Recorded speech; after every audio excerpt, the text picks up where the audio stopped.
Anyway, let's bring the conversation on emotional intelligence to daily practice. I want people listening to the show to be able to use this in practice instead of just having the knowledge, right? Mm-hmm. So let's talk first about our children.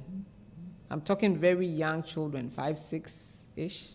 You know, I know we do not normally have these conversations with them.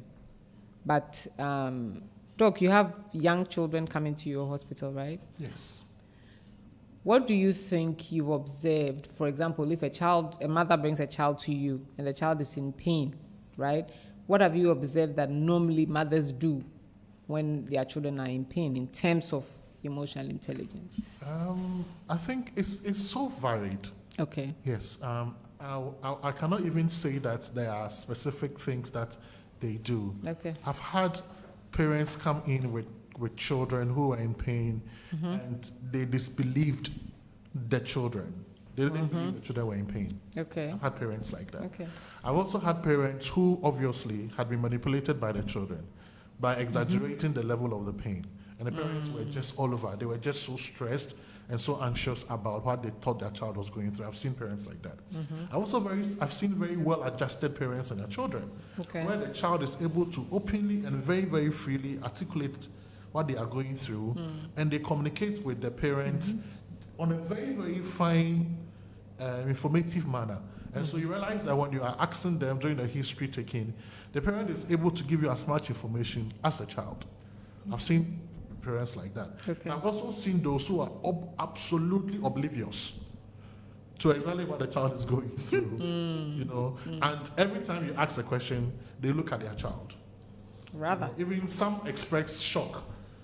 This is what you're going through. You know, so they are all varying. And I think it is basically more of like what culture has been established at home. Okay. How well do these parents interact with their children? Mm-hmm. Is it a consistent, upgraded learning process where they encourage the children to be expressive and then they help them to manage their emotions, or they have just absconded, they don't want to deal with it, or they overly dote on their children to the point where the children start manipulating them, or they have become completely opposed to whatever the child says and completely disbelieving of the child. So all these types are there. Right. All these types are there. And it's very interesting to see them, you know, day in and day out.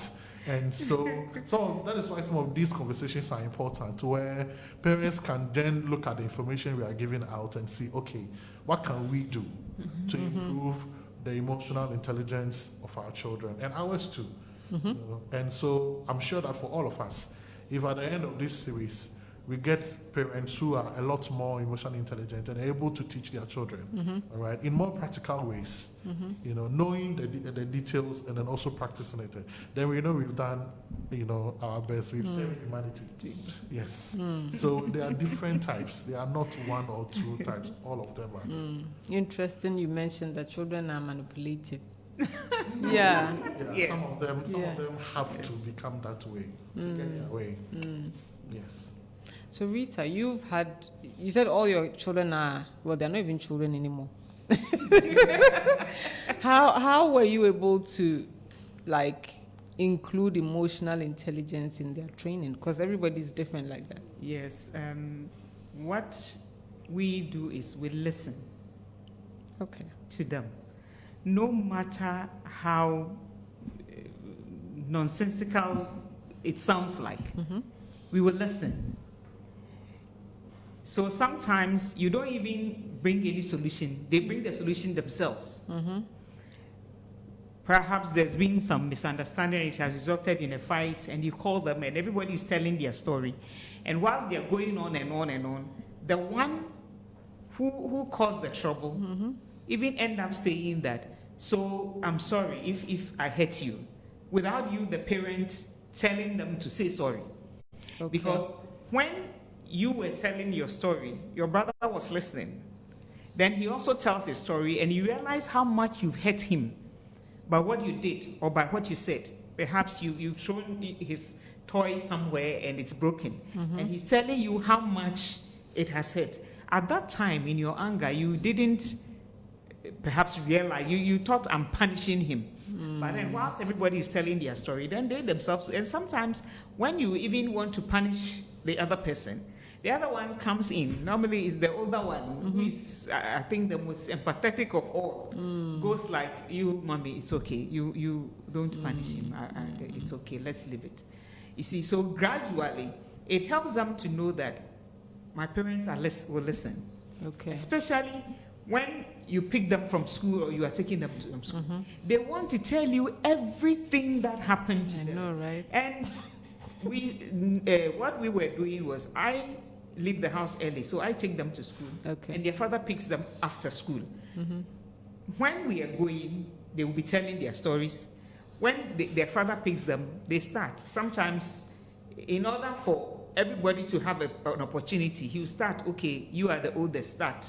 When you finish your story, this, because everybody wants to say something. And they can talk on end, so we get home, we continue. That alone helps them to also listen to other people.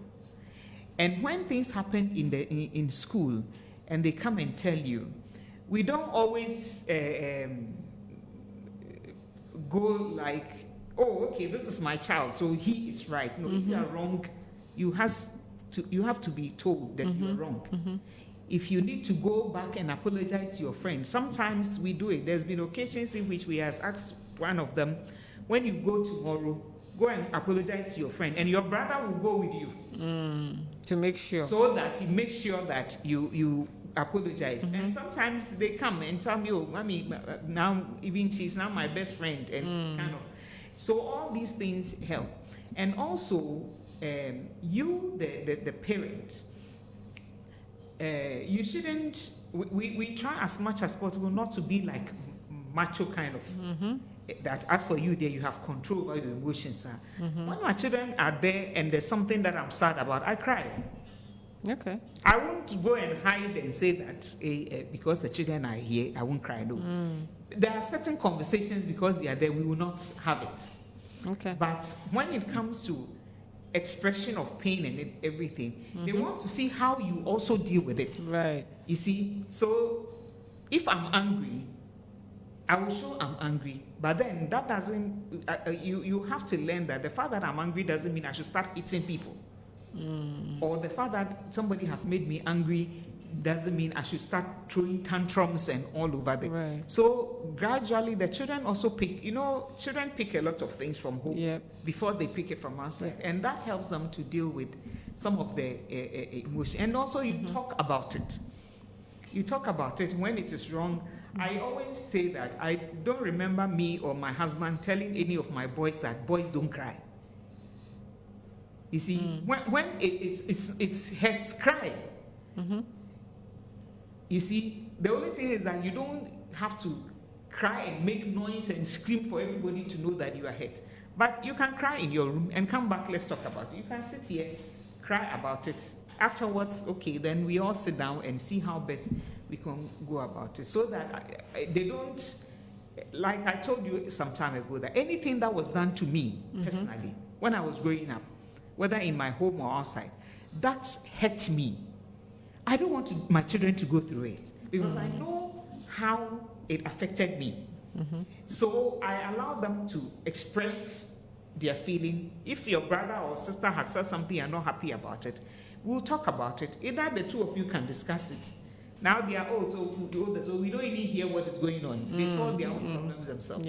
But back then, when they come,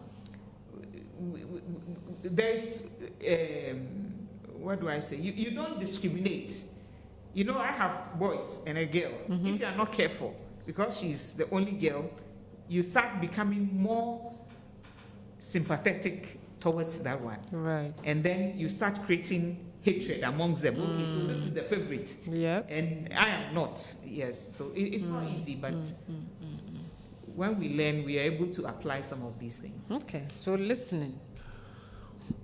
Before I come to you, Doc, how important are your interactions as a couple for your children to learn emotional intelligence?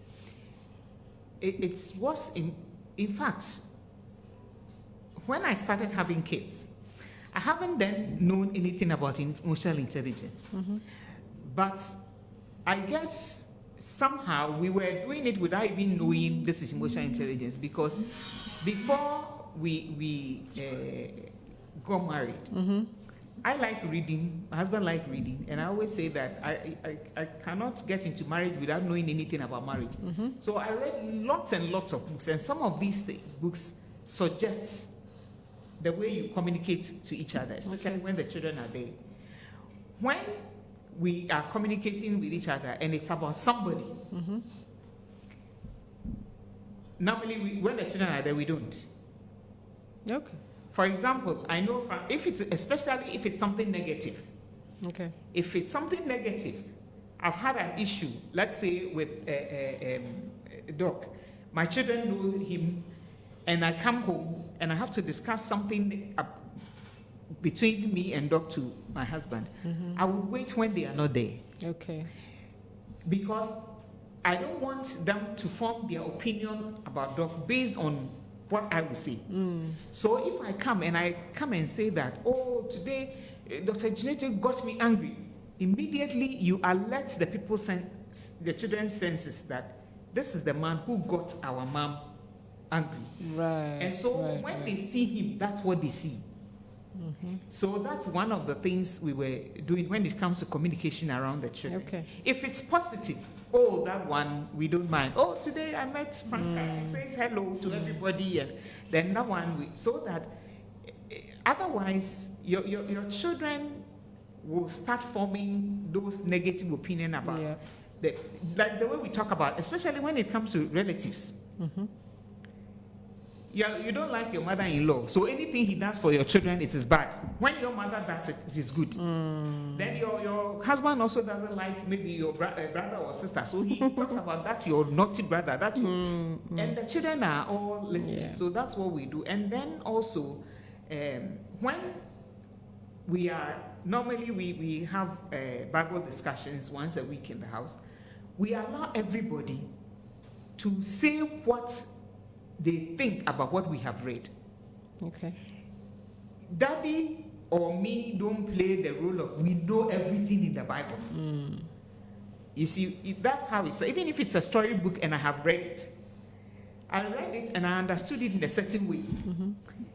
Your child reads it, he understands it in a certain way, but we don't impose like, no, you are wrong, I am right.